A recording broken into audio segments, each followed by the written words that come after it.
감히 어디서 굴러먹던 게 내 아들 앞길을 막아?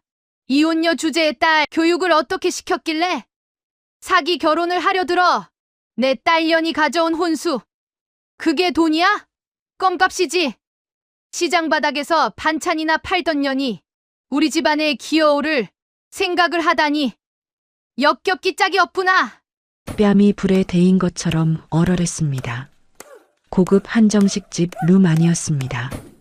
정막이 흐르는 가운데 날카로운 소리가 공기를 갈랐습니다. 짝!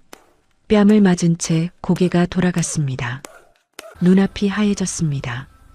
귀가 멍멍했습니다. 그 앞에는 온몸에 명품을 두른 여자가 씩씩거리며 서 있었습니다. 하지만 그보다 더 뜨거운 것이 가슴속에서 치밀어 올랐습니다. 천천히 고개를 돌렸습니다. 눈빛이 차갑게 가라앉았습니다. 입술 끝에 서늘한 미소가 번졌습니다. 사기 결혼이라고요? 그래요. 사기 맞네요. 제가 누군지도 모르고 덤비는 당신이 사기당한 기분이겠죠. 이제부터 똑똑히 보여드릴게요. 당신이 발로 차버린 그 껌값이 정확히 얼마인지. 지금 바로 구독과 좋아요 부탁드립니다. 여러분의 작은 응원이 저에게 정말 큰 힘이 됩니다. 항상 건강하시고 행복하세요. 안녕하세요. 저는 경기도 분당에 사는 62살 이순자입니다. 제게는 목숨보다 소중한 외동딸이 있습니다. 이름은 수빈이입니다. 이혼 후 홀로 키운 딸이라 그런지 수빈이는 제게 자식 이상의 의미를 가진 존재입니다. 피보다 진한 인연이라고 해야 할까요? 제 청춘도, 제 눈물도, 제 모든 것이 이 아이 하나에 담겨 있었습니다. 그런 딸이 어느덧 30을 넘겼습니다. 그리고 결혼을 하겠다며 남자를 데려왔습니다. 그 순간의 벅찬 기쁨을 어떻게 말로 다 표현할 수 있을까요? 제 가슴이 터질 것 같았습니다. 드디어 내 딸도 평범한 행복을 누릴 수 있게 되었구나. 감사하고 또 감사했습니다.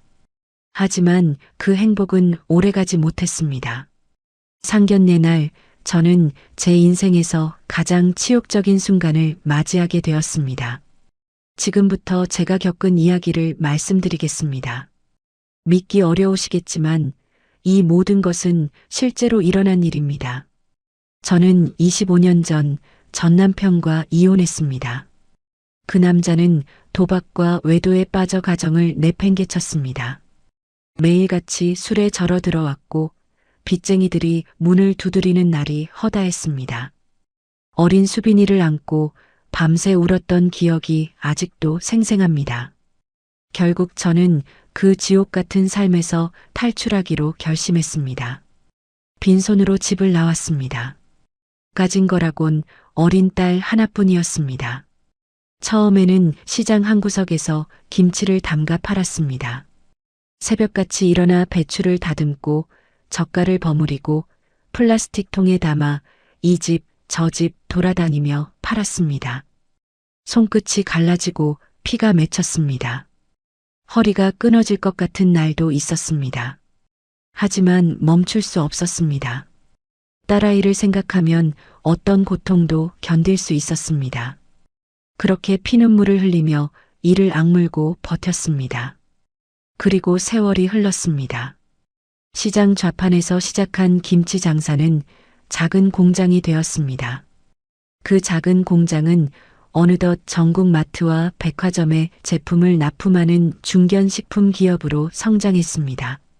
지금은 연 매출 500억 원 규모의 회사입니다.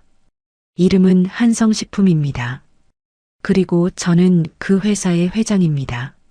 세상 사람들은 제가 누군지 잘 모릅니다.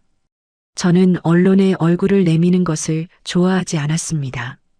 그저 조용히 회사를 운영하며 딸과 함께 소박한 일상을 즐기는 것이 제 행복이었습니다. 수빈이가 결혼 상대를 데려왔을 때 저는 한 가지 결심을 했습니다. 제 정체를 숨기기로 한 것입니다. 딸의 시댁이 될 사람들이 돈을 보고 달려드는 것이 싫었습니다. 진심으로 우리 딸을 사랑하는지, 있는 그대로의 우리 가족을 존중하는지 확인하고 싶었습니다. 그래서 저는 그저 작은 반찬 가게를 한다고만 말했습니다. 시장에서 반찬을 팔아 근근히 생계를 유지하는 평범한 홀어머니라고 소개했습니다. 그것이 화근이었습니다. 그 선택이 제게 상상도 못할 모욕을 안겨줄 줄은 꿈에도 몰랐습니다. 상견례 장소는 강남의 최고급 한정식집이었습니다. 룸 안에는 은은한 조명이 흐르고 고급스러운 도자기 그릇들이 테이블 위에 놓여 있었습니다. 저는 일부러 수수한 개량 한복을 입고 나갔습니다. 화려하게 치장하지 않았습니다. 진주 귀걸이 하나만 달고 단정하게 머리를 묶었습니다. 내 딸의 시어머니가 될 사람을 처음 만나는 자리였습니다. 떨리는 마음으로 룸에 들어섰습니다. 예비 사위 강준혁은 싹싹해 보이는 청년이었습니다. 인사성도 바르고 제게 공손하게 인사를 건넸습니다. 대기업 과장이라고 했습니다. 첫인상은 나쁘지 않았습니다. 수빈이가 저 남자를 좋아하는 이유를 알 것 같았습니다. 잘생긴 얼굴에 번듯한 직장까지 딸이 행복할 수 있을 거라 믿었습니다. 하지만 문제는 그의 어머니였습니다. 예비 안사돈 한 여사가 룸문을 열고 들어오는 순간 저는 직감적으로 뭔가 잘못되었음을 느꼈습니다. 한 여사는 온몸에 명품을 두르고 나타났습니다. 샤넬 재킷에 에르메스 가방, 손목에는 다이아몬드가 박힌 시계가 번쩍거렸습니다. 마치 자신의 재력을 과시하려는 듯 일부러 그렇게 차려입고 온 것 같았습니다. 그녀는 룸에 들어서자마자 저를 위아래로 훑어보았습니다. 그 시선이 차가웠습니다. 마치 하찮은 벌레를 내려다보는 것 같은 눈빛이었습니다. 그녀의 입꼬리가 비틀어졌습니다. 어머, 바깥사돈은 안 오셨어요? 한 여사가 묻는 말투에는 가시가 돋쳐 있었습니다. 저는 담담하게 대답했습니다. 이혼해서 혼자라고요. 그러자 한 여사의 눈빛이 더욱 날카로워졌습니다. 아, 맞다. 이혼하셨다고 했지. 혼자서 애 키우느라 고생 많으셨겠어요.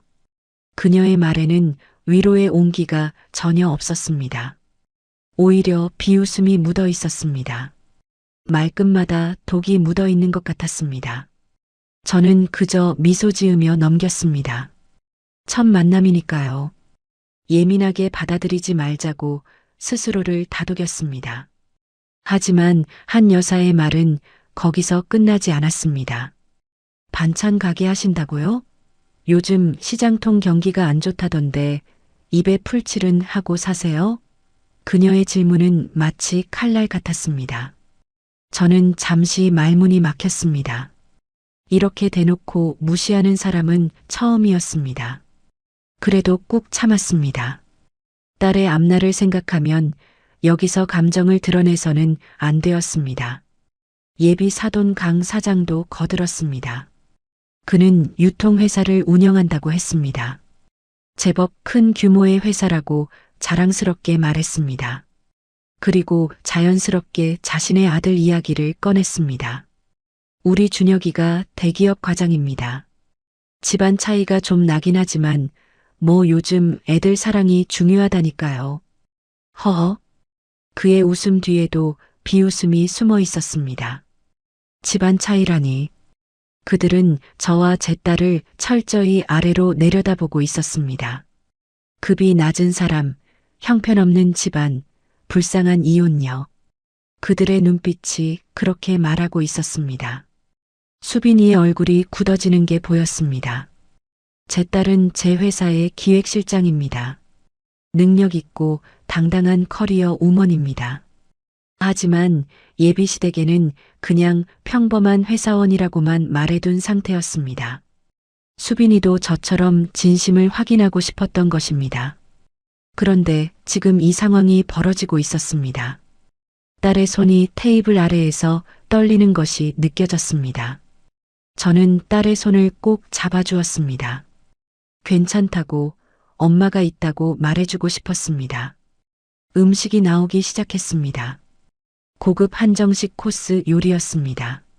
하지만 저는 입맛이 없었습니다.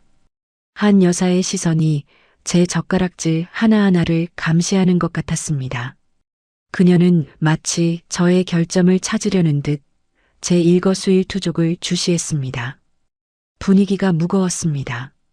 어색한 침묵이 흘렀습니다. 그리고 드디어 한 여사가 본격적으로 칼을 빼들었습니다. 그래서 혼수는 얼마나 해오실 거예요? 한 여사의 질문이 테이블 위에 떨어졌습니다. 공기가 얼어붙었습니다. 저는 조심스럽게 입을 열었습니다. 준비한 만큼 성의껏 하겠다고요. 하지만 한 여사는 콧방귀를 뀌었습니다. 성의껏? 그게 얼마인데요? 구체적으로 말씀해 주셔야죠. 그녀의 목소리는 점점 높아졌습니다. 압박하듯 몰아붙이는 말투였습니다. 수빈이가 조심스럽게 끼어들었습니다. 어머니, 그건 준혁 씨랑 상의해서 정할게요.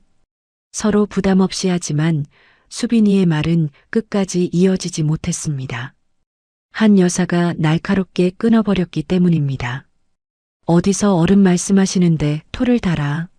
한 여사의 호통이 룸 안에 울려 퍼졌습니다. 수빈이의 얼굴이 사색이 되었습니다. 저는 심장이 쿵 내려앉는 것 같았습니다. 하지만 한 여사는 멈추지 않았습니다. 이래서 아비 없는 자식은 티가 난다니까. 가정교육을 반찬 국물로 배웠니? 예의라고는 눈곱만큼도 모르네. 그녀의 입에서 쏟아지는 말들은 흉기나 다름없었습니다. 제 딸을 아비 없는 자식이라고 했습니다. 가정교육을 반찬 국물로 배웠다고 했습니다. 심장이 찢어지는 것 같았습니다. 숨을 쉴 수가 없었습니다. 저는 더 이상 참을 수 없었습니다. 입술을 깨물고 말했습니다. 사돈, 말씀이 좀 지나치신 것 같네요. 아비 없이 컸어도 제 딸 반듯하게 컸습니다. 그런 말씀은 삼가주셨으면 합니다. 제 목소리가 떨렸습니다. 하지만 굽히지 않았습니다. 딸을 모욕하는 것만은 참을 수 없었습니다. 제가 어떤 수모를 당하든 상관없지만 제 딸만은 건드리지 말았어야 했습니다. 그 순간 한 여사의 얼굴이 불그락푸르락 변했습니다. 분노로 일그러진 표정이었습니다. 그녀는 벌떡 자리에서 일어났습니다. 그리고 다음 순간 저의 뺨으로 손이 날아왔습니다. 짝! 세상이 흔들렸습니다. 뺨이 불에 데인 것처럼 화끈거렸습니다. 귀에서 이명이 울렸습니다. 저는 그 자리에 얼어붙었습니다. 믿을 수 없었습니다. 처음 만난 자리에서 예비 사돈이라는 사람이 제 뺨을 때린 것입니다. 이게 어디서 감히 거지 같은 집안 며느리로 받아주는 것만도 감지덕지해야지 어디서 훈계질이야? 한 여사의 고함이 룸 안을 가득 채웠습니다. 그녀의 눈에는 광기 어린 분노가 타오르고 있었습니다. 마치 자신보다 못한 존재가 감히 대들었다는 것에 격분한 것처럼 저는 뺨을 감싼 채 그녀를 바라보았습니다. 손바닥 자국이 얼굴에 선명하게 남아있을 것입니다. 하지만 그보다 더 깊은 상처가 가슴에 새겨졌습니다. 수빈이가 비명을 질렀습니다. 엄마, 딸이 저를 부축하려 달려왔습니다. 수빈이의 눈에 눈물이 그렁그렁 맺혀 있었습니다. 제 딸이 이 모든 것을 보고 있었습니다. 자신의 어머니가 뺨을 맞는 모습을. 그것이 가장 고통스러웠습니다. 차라리 저 혼자 당하는 것이었다면 나았을 것입니다. 하지만 딸 앞에서 이런 수모를 당하다니. 25년 전 그 지옥 같은 시절이 떠올랐습니다. 예비 사위 준혁은 어찌할 바를 몰라 우물쭈물했습니다. 엄마, 왜 그러세요? 좀 진정하세요. 그의 목소리에는 힘이 없었습니다. 어머니를 적극적으로 말리지 않았습니다. 그냥 눈치만 보고 있었습니다. 저는 그 모습에서 제 무능했던 전 남편을 보았습니다. 아내가 시어머니에게 맞아도 한마디 못하던 그 남자. 결국 도박과 외도로 가정을 박살낸 그 남자. 준혁이도 다를 바 없어 보였습니다. 강 사장은 한술 더 떴습니다. 여보, 좀 그만해. 사람들 보잖아. 그는 아내를 말리는 척했지만 정작 저에게 사과하지 않았습니다. 아내의 폭행을 못 본 척하는 것이나 다름없었습니다. 이 가족 전체가 썩어 있었습니다. 겉으로는 번지르르 하지만 속은 골마 터지기 직전이었습니다. 이런 집안에 내 딸을 보낼 수는 없었습니다. 저는 천천히 몸을 일으켰습니다. 뺨의 통증은 잊었습니다. 지금 제 안에는 분노와 결심만이 타오르고 있었습니다. 25년 전 저는 이와 비슷한 상황에서 도망쳤습니다. 전 시어머니에게 맞고도 꾹 참았습니다. 남편이 도박빚을 지고 여자를 만들어도 견뎠습니다. 그때는 힘이 없었습니다. 기댈 곳도 없었습니다. 하지만 지금은 다릅니다. 저는 더 이상 25살의 연약한 새댁이 아닙니다. 한 여사가 비웃듯 말했습니다. 뭐야, 울기라도 할 거야? 그래, 울어. 내 신세가 서러우면 울어야지. 그리고 돌아가서 혼수나 제대로 준비해와. 최소한 3억은 해와야 우리 준혁이 체면이 서지. 알아들었어? 그녀는 승리자의 여유를 부렸습니다. 완전히 저를 짓밟았다고 생각하는 모양이었습니다. 불쌍한 반찬 가게 이혼녀가 자신 앞에서 기어야 한다고 믿는 것 같았습니다. 하지만 그녀는 몰랐습니다. 자신이 건드린 상대가 누구인지를, 그 껌값이라고 무시한 돈이 실제로 얼마인지를, 그리고 그녀의 남편 회사가 누구에게 매달려 있는지를. 저는 입술을 다물고 한 여사를 응시했습니다. 차가운 눈빛으로, 그리고 마음속으로 다짐했습니다.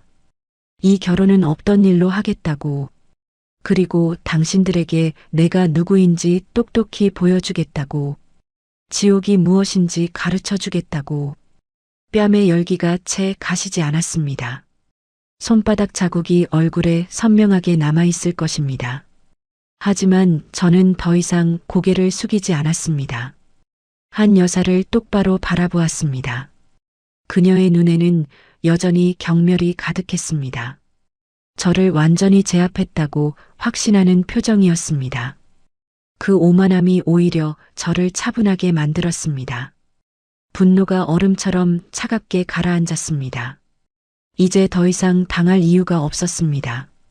저는 천천히 핸드백에 손을 넣었습니다. 항상 가지고 다니던 것이 있었습니다. 오늘만큼은 꺼내지 않으려 했던 것입니다.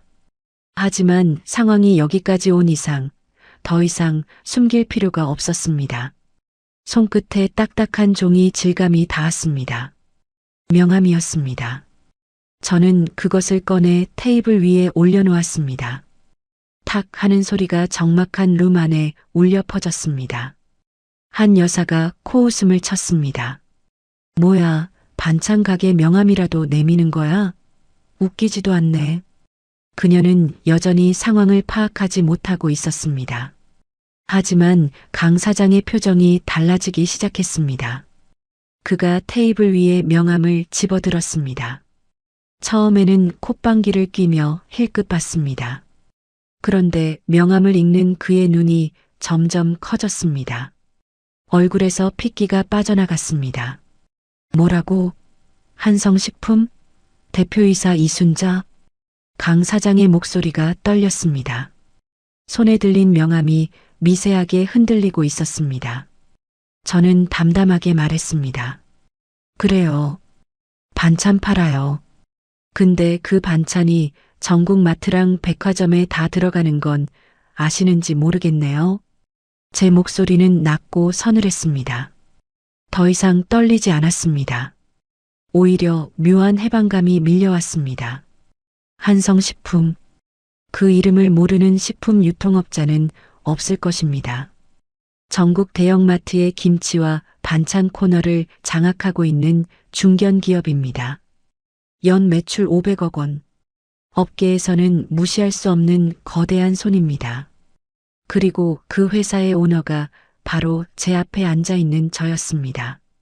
시장에서 반찬 파는 불쌍한 이혼녀가 아니라 수많은 유통회사들이 납품 계약을 따내기 위해 줄을 서는 식품 회장이었습니다. 강 사장의 얼굴이 사색이 되었습니다. 그에게는 한성식품이 남의 이야기가 아니었습니다. 그의 유통회사는 바로 한성식품과의 거래를 목을 빼고 기다리고 있는 상황이었습니다. 재계약 협상이 코앞이었습니다. 그 계약 하나에 회사의 운명이 걸려 있었습니다. 그런데 지금 그의 아내가 그 원청 기업 회장의 뺨을 때린 것입니다. 상상도 못할 재앙이 그의 머리 위로 떨어진 셈이었습니다. 아니, 사부인? 아니, 회장님? 이게 어떻게 된 겁니까? 강 사장이 허둥대며 말했습니다. 그의 목소리에는 당혹감과 두려움이 뒤섞여 있었습니다. 방금 전까지 저를 무시하던 태도는 온데간데 없었습니다. 하지만 한 여사는 여전히 상황을 이해하지 못하는 눈치였습니다. 그녀는 남편의 동요를 의아하게 바라보았습니다. 왜 그래, 여보? 명함 하나 팠다고 유세야? 요새 개나 소나 다 사장이잖아. 한 여사가 비웃듯 말했습니다. 여전히 저를 사기꾼 취급하는 것 같았습니다. 저는 한 여사를 바라보며 입을 열었습니다. 사돈, 아직도 모르시겠어요? 당신 남편 회사가 어디 납품 따내려고 발버둥 치고 있는지. 제 말에 한 여사의 표정이 굳어졌습니다. 그녀도 남편 사업에 대해 어느 정도는 알고 있을 것입니다. 큰 식품 회사와의 거래가 성사되어야 한다고 남편이 입버릇처럼 말했을 테니까요. 그 큰 식품 회사가 바로 제 회사라는 것을 그녀는 이제야 깨닫기 시작했습니다. 그게 무슨 소리야? 당신이 한성식품 회장이라고? 한 여사의 목소리가 처음으로 흔들렸습니다. 확신이 사라지고 불안이 그 자리를 채웠습니다. 저는 대답하지 않았습니다. 대신 조용히 일어섰습니다. 그리고 구겨진 제 명함을 바닥에서 집어들었습니다. 언제 떨어졌는지도 몰랐습니다. 아마 한 여사가 집어 던졌을 것입니다. 저는 그 구겨진 명함을 펴서 다시 테이블 위에 올려놓았습니다. 확인해 보세요. 전화해도 좋고 인터넷에 검색해도 좋아요. 한성식품 대표이사 이순자. 그게 접니다. 제 말이 끝나자마자 강 사장이 부들부들 떨기 시작했습니다. 그의 손이 주머니 속 휴대폰을 더듬었습니다. 아마 당장 확인하고 싶은 충동을 억누르는 것 같았습니다. 하지만 이미 그의 눈빛에는 확신이 서려 있었습니다. 저 명함이 진짜라는 것을, 그리고 자신의 집안이 돌이킬 수 없는 실수를 저질렀다는 것을. 그는 아내에게 고개를 돌렸습니다. 그의 눈에는 분노와 공포가 뒤섞여 있었습니다. 바로 그때였습니다. 룸문이 열렸습니다. 건장한 체격의 중년 남성이 안으로 들어왔습니다. 정 실장이었습니다. 제 수행비서이자 과거 제가 공장을 일으킬 때부터 함께한 오른팔이었습니다. 그는 밖에서 이상한 기척을 느꼈는지 걱정스러운 표정으로 저를 살폈습니다. 회장님, 괜찮으십니까? 밖에서 소란스러운 소리가 들려서 들어왔습니다. 정 실장의 목소리에는 긴장이 묻어 있었습니다. 정 실장의 등장에 룸 안의 공기가 완전히 바뀌었습니다. 한 여사의 얼굴이 하얗게 질렸습니다. 눈앞에서 벌어지는 상황이 믿기지 않는 모양이었습니다. 불과 몇 분 전까지 자신이 뺨을 때린 상대가 진짜 대기업 회장이라니. 악몽 같은 현실이 그녀를 덮쳐왔습니다. 그녀의 입술이 파르르 떨렸습니다. 하지만 여전히 인정하고 싶지 않은 듯 한 여사가 소리쳤습니다. 이거 다 연극 아니야? 사기꾼들끼리 짜고 치는 거지. 어디서 감히 나를 속이려고. 한 여사는 발악하듯 외쳤습니다. 하지만 그녀의 목소리에는 이미 힘이 빠져 있었습니다. 스스로도 믿지 못하는 말을 하고 있다는 것을 알 것입니다. 정 실장이 차분하게 입을 열었습니다. 실례지만 이분들 혹시 SG유통 강 사장님 부부 아닙니까? 다음 달 재계약 건으로 대기 중인 업체인데요. 정 실장의 말에 강 사장의 무릎이 꺾였습니다. 문자 그대로 그 자리에 주저앉았습니다. 맞습니다. 맞습니다. 저희가 그 SG유통입니다. 회장님, 제발 한 번만 봐주십시오. 강 사장이 애원하듯 소리쳤습니다. 그의 목소리에는 절박함이 가득했습니다. 당연했습니다. 한성식품과의 거래가 끊기면 그의 회사는 부도 위기에 처하게 됩니다. 매출의 상당 부분이 저희 회사와의 거래에서 나오고 있으니까요. 그 계약 하나가 날아가면 회사가 무너집니다. 직원들은 길거리에 나앉고 그의 재산도 빚더미 속으로 사라질 것입니다. 저는 그를 내려다보았습니다. 방금 전까지 거만하게 굴던 남자가 이제는 바닥에 엎드려 애걸하고 있었습니다. 그 모습이 비참하기도 했고 통쾌하기도 했습니다. 하지만 아직 끝난 게 아니었습니다. 저는 정 실장에게 말했습니다. 정 실장, 이 바닥에 떨어진 거 주워줘요. 내 명함이 쓰레기 취급을 받았네요. 정 실장이 바닥에서 구겨진 명함을 집어들었습니다. 아까 한 여사가 던진 것이었습니다. 한 여사의 얼굴이 창백해졌습니다. 자신이 무엇을 했는지 이제야 실감하는 것 같았습니다. 저는 그녀를 향해 천천히 다가갔습니다. 한 걸음 한 걸음. 제 발소리가 룸 안에 울려 퍼졌습니다. 한 여사가 본능적으로 뒷걸음질 쳤습니다. 방금 전의 기세등등한 모습은 어디에도 없었습니다. 겁에 질린 표정만이 남아 있었습니다. 저는 그녀 앞에 섰습니다. 그리고 낮고 차가운 목소리로 말했습니다. 강 사장, 당신네 회사랑 우리 한성식품 거래 오늘부로 전면 중단합니다. 제 선언이 룸 안에 떨어졌습니다. 강 사장의 얼굴이 백지장처럼 하얘졌습니다. 그는 무릎을 꿇은 채 머리를 조아렸습니다. 회장님, 제발요. 집사람이 잠시 미쳤던 겁니다. 한 번만, 딱 한 번만 봐주십시오. 그의 목소리가 울먹였습니다. 하지만 저는 고개를 저었습니다. 위약금 청구 소송도 준비할 겁니다. 계약서에 윤리 경영 위반 조항 있죠? 사유 충분합니다. 제 말에 강 사장이 완전히 무너졌습니다. 바닥에 이마를 찌우며 용서를 빌었습니다. 그 옆에서 한 여사도 덜덜 떨고 있었습니다. 자신이 저지른 일의 대가가 얼마나 큰지 이제야 깨달은 것입니다. 저는 떨고 있는 한 여사를 내려다보았습니다. 그리고 아까 바닥에서 주운 구겨진 명함을 그녀의 손에 쥐어주었습니다. 이거 잘 간직해요. 나중에 당신이 걷어찬 껌값이 얼마였는지 뼈저리게 느껴볼 테니까. 한 여사의 손이 떨렸습니다. 명함 한 장이 그녀에게는 사형 선고나 다름없었을 것입니다. 강 사장이 아내에게 소리쳤습니다. 당장 무릎 꿇어. 빨리.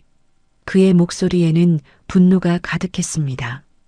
아내 때문에 자신의 회사가 인생이 송두리째 날아가려는 판이었습니다. 한 여사가 덜덜 떨며 무릎을 꿇으려는 순간이었습니다. 제 딸 수빈이가 차갑게 입을 열었습니다. 잠깐만요. 수빈이의 목소리에 모두의 시선이 집중되었습니다. 딸의 표정이 굳어 있었습니다. 무언가 결심한 얼굴이었습니다. 수빈이가 저를 바라보며 말했습니다. 엄마, 저 준혁 씨랑 결혼 안 해요. 근데 엄마한테 말 안 한 게 있어요. 수빈이의 말에 저는 가슴이 철렁했습니다. 무슨 이야기일까요? 딸이 품고 있던 비밀이 무엇인지 저는 알 수 없었습니다. 수빈이가 핸드폰을 꺼냈습니다. 그리고 녹음 파일을 재생했습니다. 룸 안에 남자의 목소리가 흘러나왔습니다.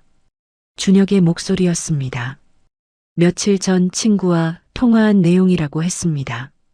야, 걔네 엄마 반찬 가게 한다며? 촌스럽긴 한데 수빈이가 모아둔 돈은 좀 있나 봐. 적당히 비위 맞춰서 결혼하고 나중에 걔네 엄마 가게 팔아서 내 빚이나 갚아야지. 도박 빚 때문에 미치겠다니까. 녹음기에서 흘러나오는 준혁의 목소리는 냉소적이었습니다. 진심을 담아 사랑한다고 말하던 그 입에서 나온 말이라고는 믿기 어려웠습니다. 저는 귀를 의심했습니다. 도박 빚이라고요? 제 딸의 돈을 노리고 접근했다고요? 머릿속이 하얘졌습니다. 분노가 치밀어 올랐습니다. 준혁의 얼굴이 사색이 되었습니다. 그는 입을 벌렸다 닫았다를 반복했습니다. 변명조차 하지 못했습니다. 아니, 변명할 말이 없었을 것입니다. 녹음된 자신의 목소리가 모든 것을 증명하고 있으니까요. 그는 단순히 철없는 마마보이가 아니었습니다. 제 전남편처럼 도박에 빠진 사기꾼이었습니다. 제 딸을 이용해 빚을 갚으려 했던 것입니다. 한 여사의 표정도 굳어졌습니다. 하지만 놀라움보다는 당혹감이 먼저였습니다. 그녀는 이미 아들의 도박 빚을 알고 있었던 것 같았습니다. 그래서 더 부자 며느리를 원했던 것입니다. 겉으로는 번듯한 집안인 척했지만 실상은 빚더미에 앉아 있는 빈털털이었습니다. 저를 거지 취급하던 그들이 오히려 거지였던 것입니다. 저는 한숨을 내쉬었습니다. 깊고 긴 한숨이었습니다. 내 눈이 삐었군요. 전 남편 같은 놈을 또 사위로 맞을 뻔했어요. 제 목소리에는 씁쓸함이 묻어 있었습니다. 25년 전의 악몽이 되살아나는 것 같았습니다. 도박과 외도로 가정을 박살낸 전 남편. 그와 똑같은 부류의 남자가 제 딸에게 접근했던 것입니다. 하마터면 딸을 지옥으로 보낼 뻔했습니다. 수빈이가 제 손을 꼭 잡았습니다. 딸의 눈에는 결연함이 서려 있었습니다. 울지 않았습니다. 당당했습니다. 저를 닮은 강인한 딸이었습니다. 수빈이가 말했습니다. 엄마, 저 괜찮아요. 이런 사람이랑 결혼 안 해서 다행이에요. 딸의 말에 저는 가슴이 뭉클했습니다. 그래요. 다행이에요. 정말 다행이에요.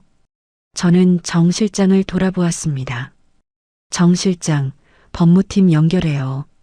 이 결혼 사기, 그리고 내 딸에 대한 명예훼손, 폭행까지 싹 다 고소합니다. 합의는 없어요. 제 선언에 강 사장 가족 모두가 얼어붙었습니다. 고소라니, 그것도 합의 없이.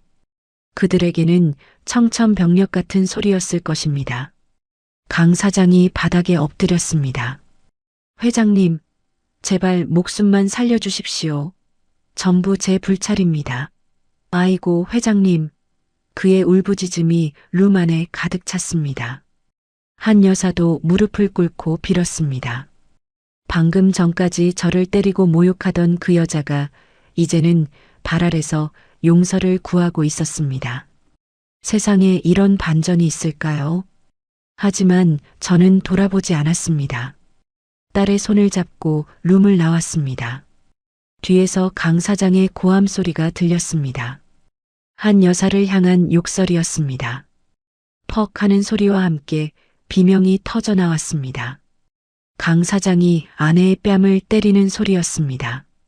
그리고 한 여사의 통곡 소리가 이어졌습니다. 그들의 지옥이 시작된 것입니다. 저는 뒤를 돌아보지 않았습니다. 딸과 함께 한정식 집을 빠져나왔습니다. 바깥 공기가 상쾌했습니다. 가슴을 짓누르던 무게가 사라진 기분이었습니다. 수빈이가 제 팔짱을 꼈습니다. 엄마 고마워요. 엄마가 최고야. 딸의 말에 저는 미소 지었습니다. 괜찮아, 수빈아. 엄마가 있잖아. 어떤 일이 있어도 엄마가 지켜줄게. 한정식 집을 나선 뒤에도 가슴이 두근거렸습니다. 분노와 해방감이 뒤섞인 묘한 감정이었습니다. 딸 수빈이의 손을 꼭 잡은 채 주차장으로 향했습니다. 정 실장이 뒤따라오며 차 문을 열어주었습니다. 저는 수빈이와 함께 뒷좌석에 올랐습니다. 차가 출발하자 창밖으로 서울의 밤거리가 스쳐 지나갔습니다. 수빈이가 제 어깨에 머리를 기댔습니다. 엄마, 미안해요. 제가 사람을 잘못 봤어요. 딸의 목소리가 작게 떨렸습니다. 저는 수빈이의 머리를 쓰다듬어 주었습니다. 미안할 것 없다고, 누구나 실수할 수 있다고 말해 주었습니다. 중요한 건 그 늪에 빠지기 전에 빠져나온 것이라고요. 수빈이가 고개를 끄덕였습니다. 딸의 눈가에 눈물이 맺혀 있었지만 금세 닦아냈습니다. 강한 아이입니다. 제 딸은 무너지지 않을 것입니다. 집에 도착해서도 저는 쉽게 잠들 수 없었습니다. 오늘 있었던 일들이 머릿속에서 떠나지 않았습니다. 한 여사의 경멸 어린 시선, 날아온 뺨, 그리고 준혁의 녹음 파일. 모든 것이 악몽 같았습니다. 하지만 동시에 후련하기도 했습니다.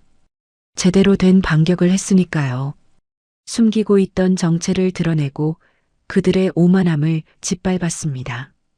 이제 남은 것은 약속대로 그들을 끝까지 몰아붙이는 것이었습니다. 다음 날 아침 저는 출근하자마자 정 실장을 불렀습니다. 어젯밤 이후로 강 사장 쪽에서 연락 온 거 있어요? 정 실장이 고개를 끄덕였습니다. 새벽부터 전화가 쉴 새 없이 왔다고 했습니다. 강 사장 본인은 물론이고 그의 측근들까지 회장님 면담을 요청했다고 합니다. 저는 코웃음을 쳤습니다. 이제 와서 무릎을 꿇어봤자 소용없습니다. 저는 한번 내린 결정을 번복하지 않습니다. 모든 연락 차단해요. 그리고 법무팀에 소송 준비 착착 진행하라고 전해요. 정 실장이 알겠다고 대답하고 나갔습니다. 저는 창밖을 바라보았습니다. 높은 곳에서 내려다보는 서울의 풍경이 시원하게 펼쳐져 있었습니다.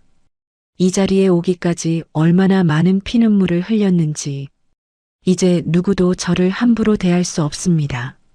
특히 제 딸을 모욕한 자들은 반드시 대가를 치르게 할 것입니다. 며칠이 지났습니다. 강 사장 측에서 온갖 방법을 동원해 접촉을 시도해 왔습니다. 공통 지인을 통해 중재를 요청하기도 했고 업계 원로들을 앞세워 선처를 구하기도 했습니다. 심지어 강 사장의 어머니라는 사람이 회사 앞에 찾아와 무릎을 꿇었다는 보고도 들었습니다. 하지만 저는 단호했습니다. 그 어떤 만남에도 응하지 않았습니다. 합의는 없다고 못 박았으니까요. 그러던 중 예상치 못한 일이 벌어졌습니다. 한 여사가 저희 회사로 직접 찾아온 것입니다. 경비를 뚫고 로비까지 들어와 행패를 부리기 시작했습니다. 직원들이 말려도 소용없었습니다. 한 여사는 고함을 지르며 저를 찾았습니다. 이순자, 나와. 당장 나오라고. 내가 사람을 이렇게 몰아붙여도 되는 거야? 한 여사의 절규가 로비에 울려 퍼졌습니다. 저는 사무실에서 CCTV 화면으로 그 모습을 지켜보았습니다. 머리는 헝클어지고 눈은 충혈되어 있었습니다. 불과 며칠 전 명품으로 치장하고 저를 내려다보던 그 여자와는 딴 사람 같았습니다. 인생이 무너지면 사람이 저렇게 변하는구나 싶었습니다. 저는 정 실장에게 지시했습니다. 내려가서 대응하라고요. 직접 만날 생각은 없었습니다. 그녀와 얼굴을 마주할 이유가 없었습니다. 정 실장이 로비로 내려갔습니다. 화면 속에서 정 실장이 한 여사에게 다가가는 모습이 보였습니다. 무슨 대화가 오갔는지는 들리지 않았지만 한 여사의 표정이 점점 일그러지는 것이 보였습니다. 잠시 후 한 여사가 바닥에 주저앉았습니다. 울부짖기 시작했습니다. 그녀의 통곡 소리가 로비 전체에 울려 퍼지는 것 같았습니다. 지나가던 직원들이 멈춰서서 구경했습니다. 한심하기도 하고 측은하기도 한 광경이었습니다. 하지만 동정심은 들지 않았습니다. 저는 화면을 끄고 다시 업무에 집중했습니다. 정 실장이 올라와 보고했습니다. 한 여사가 합의를 애원했다고 합니다. 무릎을 꿇고 빌었다고요. 하지만 정 실장은 제 지시대로 단호하게 거절했습니다.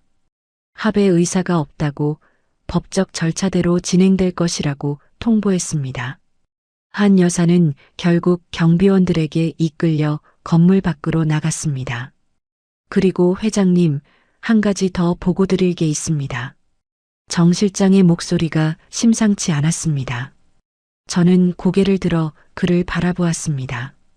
정 실장이 서류 뭉치를 제 책상 위에 올려놓았습니다. SG유통 재무 상태를 조사해 봤습니다. 상황이 저희가 생각한 것보다 훨씬 심각합니다. 정 실장의 말에 저는 서류를 집어들었습니다. 숫자들을 훑어보았습니다. 눈이 휘둥그레졌습니다. SG유통은 이미 부도 직전이었습니다. 누적된 부채가 상상 이상이었습니다. 겉으로는 번듯한 중견 유통회사처럼 보였지만 실상은 빚으로 겨우 연명하고 있었던 것입니다. 저희 한성식품과의 거래만이 그들의 유일한 생명줄이었습니다. 그 거래가 끊기면 한 달도 버티지 못할 상황이었습니다.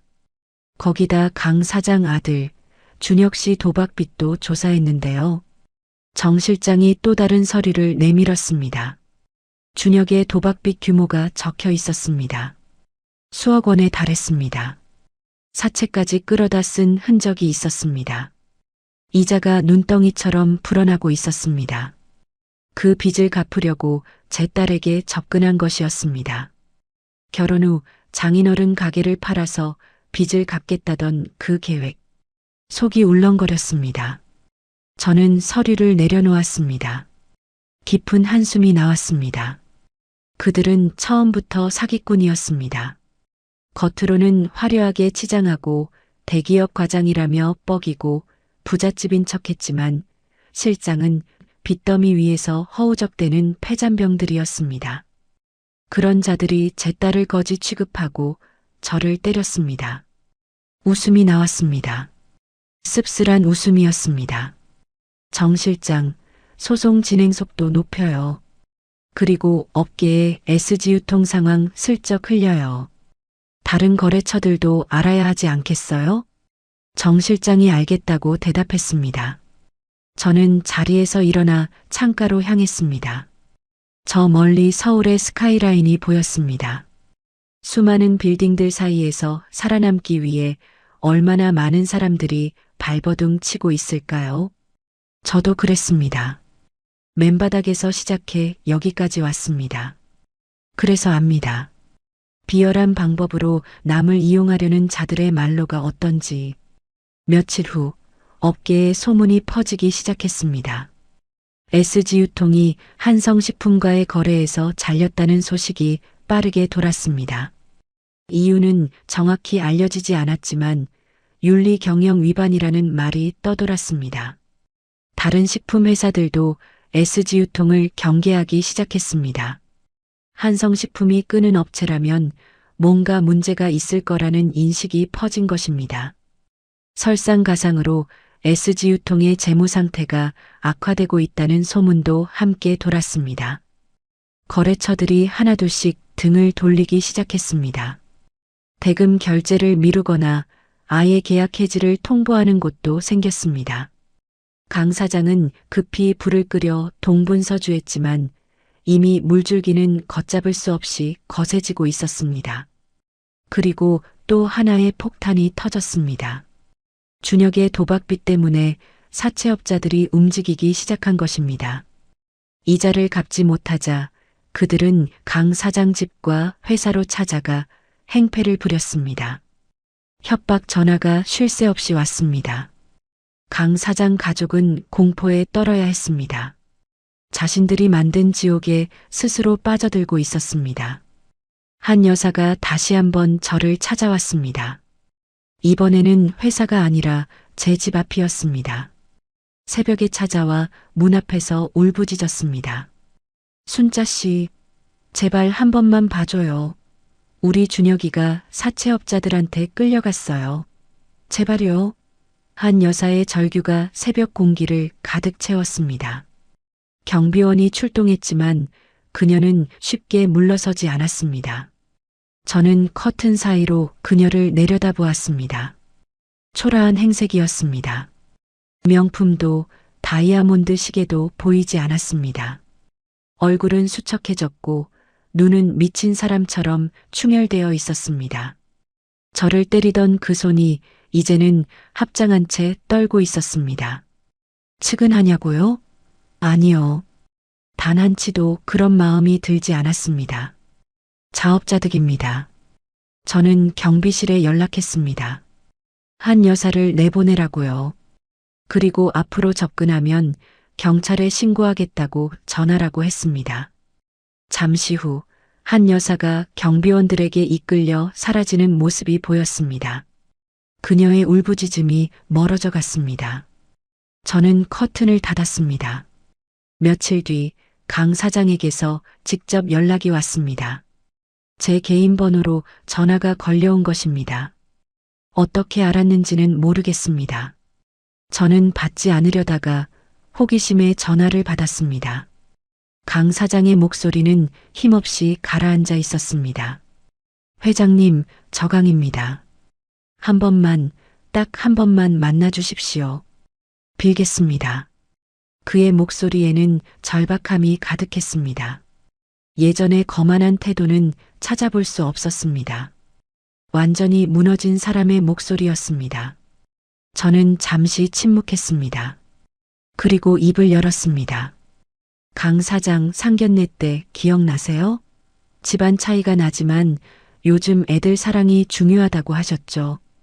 그때 당신 눈빛에 뭐가 있었는지 아세요? 경멸이었어요. 저와 제 딸을 벌레 보듯 했어요. 강 사장이 아무 말도 하지 못했습니다. 저는 계속 말했습니다. 그리고 당신 아내가 제 뺨을 때렸어요. 거지 같은 집안이라고 며느리로 받아주는 것만도 감지덕지하라고 했죠. 그런데 정작 거지는 누구였어요? 빚더미에 앉아서 제 딸 돈 뜯어먹으려고 접근한 건 당신네 아들이잖아요. 전화기 너머로 흐느끼는 소리가 들렸습니다. 강 사장이 울고 있었습니다. 중년 남자가 전화기 너머로 흐느끼는 소리. 처참했습니다. 하지만 저는 흔들리지 않았습니다. 합의는 없어요. 그리고 다시는 연락하지 마세요. 저는 전화를 끊었습니다. 손이 미세하게 떨렸습니다. 하지만 후회는 없었습니다. 그들에게 자비를 베풀어야 할 이유가 없었습니다. 제 딸을 모욕하고 저를 때린 대가입니다. 사필기정이라는 말이 있습니다. 뿌린 대로 거두는 것이 세상의 이치입니다. 그들은 지금 자신들이 뿌린 씨앗을 거두고 있을 뿐입니다. 강 사장과의 통화를 끊은 뒤 저는 한동안 창밖을 바라보았습니다. 가슴 한쪽이 묵직했습니다. 복수의 통쾌함보다는 씁쓸함이 더 크게 밀려왔습니다. 하지만 후회는 없었습니다. 그들이 저와 제 딸에게 한 짓을 생각하면 이 정도는 당연한 대가였습니다. 저는 고개를 돌려 책상 위의 서류를 바라보았습니다. 법무팀에서 올라온 소송 관련 문서들이었습니다. 이제 법의 심판만 남았습니다. 며칠 후 정 실장이 새로운 소식을 가져왔습니다. SG유통이 결국 부도 처리되었다는 것입니다. 채권자들이 몰려들었고 법원에 회생 신청을 했지만 기각되었습니다. 회사 자산은 경매에 넘어갔습니다. 강 사장이 평생을 바쳐 일군 회사가 한순간에 무너져 내린 것입니다. 업계에서는 큰 화제가 되었습니다. 불과 몇 달 전까지만 해도 승승장구하던 회사였으니까요. 강 사장 가족의 상황은 더욱 비참해졌습니다. 집도 경매에 넘어갔습니다. 차도 압류당했습니다. 그들이 그토록 자랑하던 명품들도 모두 처분해야 했습니다. 한 여사의 샤넬백도 다이아몬드 시계도 빚 갚는 데 쓰였을 것입니다. 번지르르한 거칠에만 남았던 허울이 완전히 벗겨진 것입니다. 준혁의 상황은 더욱 심각했습니다. 도박 빚 때문에 사채업자들에게 쫓기던 그는 결국 경찰에 붙잡혔습니다. 사기 혐의였습니다. 제 딸뿐만 아니라 다른 여성들에게도 접근해 돈을 뜯어낸 전력이 드러난 것입니다. 상습 사기범이었습니다. 대기업 과장이라는 직함도 싹싹한 미소도 전부 사냥감을 낳기 위한 미끼였던 것입니다. 재판 결과 그는 실형을 선고받았습니다. 교도소 문이 그를 기다리고 있었습니다. 한 여사에게도 철퇴가 내려졌습니다. 저에 대한 폭행죄와 명예훼손죄로 기소되었습니다. 처음에 그녀는 발뺌하려 했습니다. 자신은 그런 적 없다고, 상대방이 먼저 도발했다고 주장했습니다. 하지만 증거가 명확했습니다. 한정식집 CCTV 영상이 있었고 당시 목격자들의 진술도 확보되었습니다. 결국 한 여사도 유죄 판결을 받았습니다. 벌금형과 함께 사회봉사 명령이 내려졌습니다. 저는 그 소식을 들으며 담담하게 고개를 끄덕였습니다. 사필귀정입니다. 뿌린 대로 거두는 것입니다. 그들은 저와 제 딸을 짓밟으려 했지만 결국 자신들이 짓밟혔습니다. 하늘은 스스로 돕는 자를 돕는다고 했던가요? 아니, 하늘은 악행을 저지른 자에게 반드시 대가를 치르게 합니다. 그것이 세상의 이치입니다. 반년이 흘렀습니다. 계절이 2번 바뀌었습니다. 저와 수빈이의 삶은 평온을 되찾았습니다. 아니, 오히려 예전보다 더 좋아졌습니다. 수빈이는 회사 일에 더욱 매진했습니다. 기획실장으로서 여러 프로젝트를 성공적으로 이끌었습니다. 직원들 사이에서 신뢰를 얻었고 업계에서도 젊고 유능한 경영인으로 주목받기 시작했습니다. 저는 수빈이를 바라보며 흐뭇한 미소를 지었습니다. 제 딸은 강합니다. 그 힘든 일을 겪고도 쓰러지지 않았습니다. 오히려 더 단단해졌습니다. 언젠가 수빈이가 저에게 말했습니다. 엄마, 저 이제 결혼 안 해도 될 것 같아요.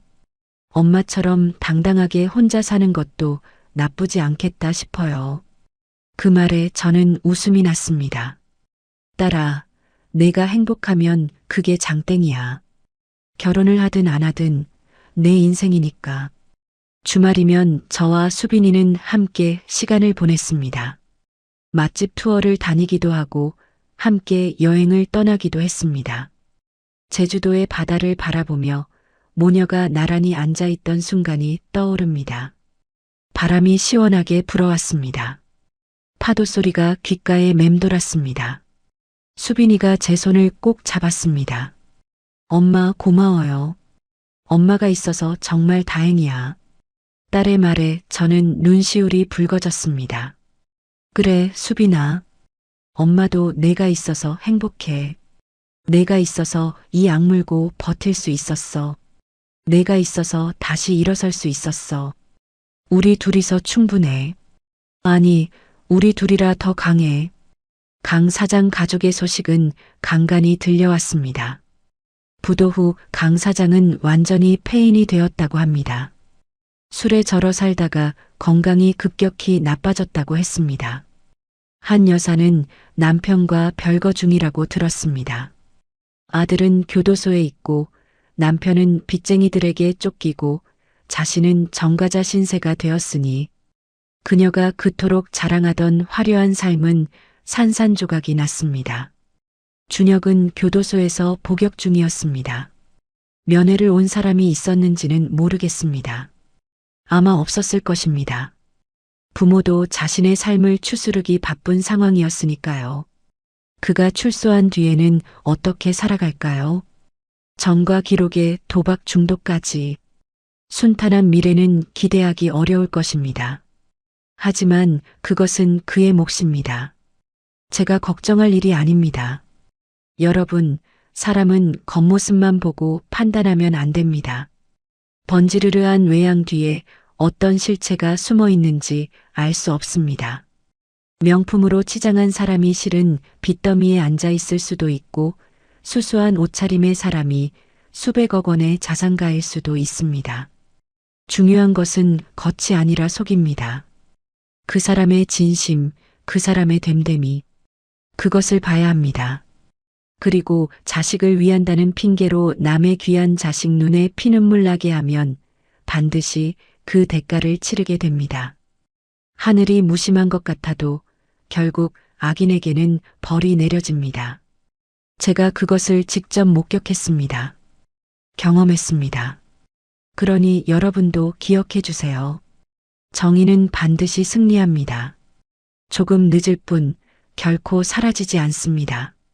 지금 힘든 시간을 보내고 계신 분들이 있다면 제 이야기가 작은 위로가 되었으면 합니다. 절대 기죽지 마세요. 여러분의 가치는 남이 매기는 게 아닙니다. 누가 뭐라 해도 여러분은 소중한 존재입니다. 저 이순자처럼 당당하게 여러분만의 인생 역전을 이루시길 바랍니다. 넘어져도 다시 일어나면 됩니다. 포기하지 않으면 결국 이깁니다. 지금까지 제 이야기를 들어주셔서 감사합니다. 긴 이야기였는데 끝까지 함께 해주셨네요. 여러분의 시간이 헛되지 않았기를 바랍니다. 오늘 하루도 속 시원하게 보내시고 행복한 일만 가득하시길 바랍니다. 이 영상이 마음에 드셨다면 좋아요와 구독 버튼을 눌러주세요. 여러분의 작은 응원이 저에게 정말 큰 힘이 됩니다. 다음에 또 좋은 이야기로 찾아뵙겠습니다. 항상 건강하시고 행복하세요.